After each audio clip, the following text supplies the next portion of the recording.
Got some butter.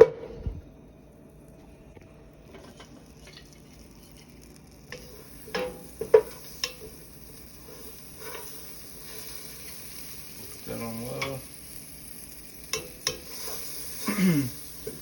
So I'm gonna make some goulash today.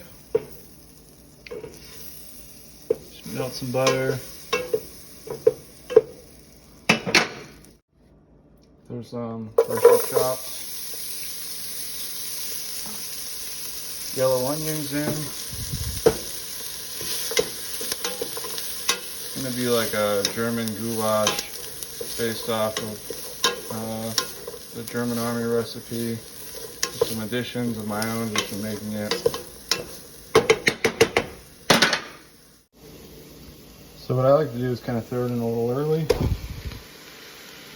and then cover it so all those flavors get incorporated in together.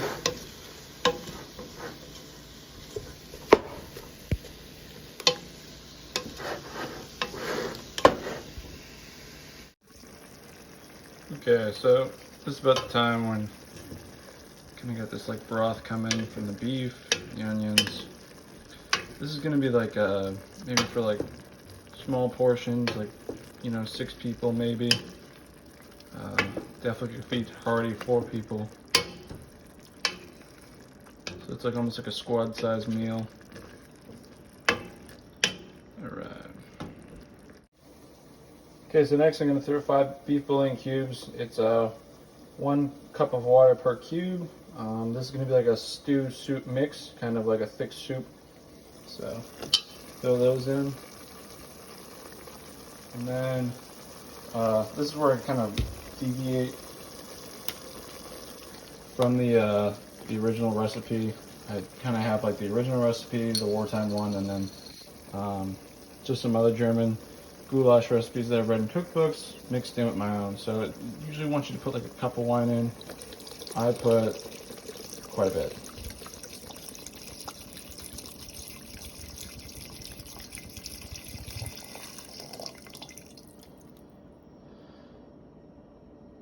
Quite a bit.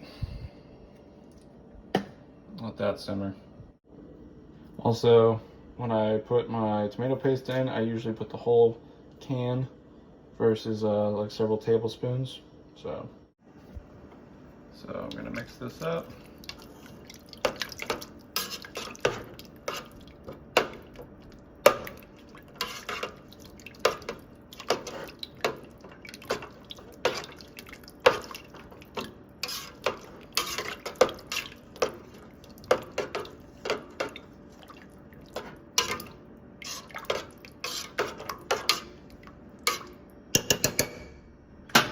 At this point I usually turn up the heat just a little so I can bring it to a boil. Normally I don't use any like pre-made powder. I saw this at the store, so and it's goulash seasoning, so I'm probably going to do about half. Just to see what kind of flavor we bring in. Alright. I got a teaspoon of cayenne pepper. A tablespoon of regular paprika, half a teaspoon of smoked paprika. So instead of, I couldn't find caraway seeds, so these are fennel seeds. It's a decent substitute. I'm gonna do a half a teaspoon. Gonna add probably like 4 cups of water. Actually, I gotta let the vegetables boil in it, so I'm gonna do the 5th cup. 4 stalks of celery. I just like adding celery to it, gives it some good flavor. Freshly chopped.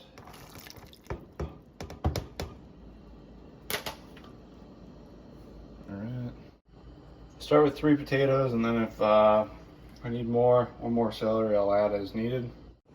Okay, so once the celery and potatoes are added, it should look like this, roughly. I kind of deviate a little bit every time based off what I have and what it's looking like, but now I'm going to let it sit for several hours, usually about 3 hours, give or take, maybe 2. Probably on like medium-low heat, and then low heat. I just want to, and then I'll have it covered, and then maybe like the last hour I'll have like half covered, just so it, you know, thickens up a little bit and mixes together. And then at the end, this oil I will take off the top, just so it's not all oily. Kind of start to see it, all that bubbles and stuff, like that's all right there is all oil. I'll just use a paper towel or something and try to scoop it up with like a spoon. And then it'll be done. So, yeah. So at this point I just turned off the oven. It's pretty much done.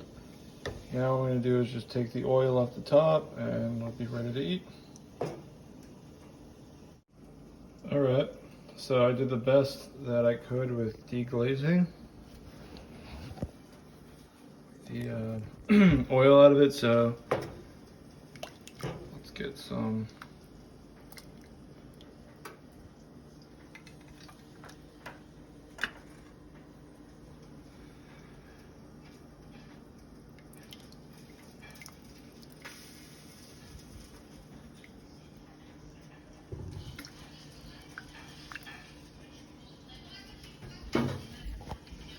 And there it is.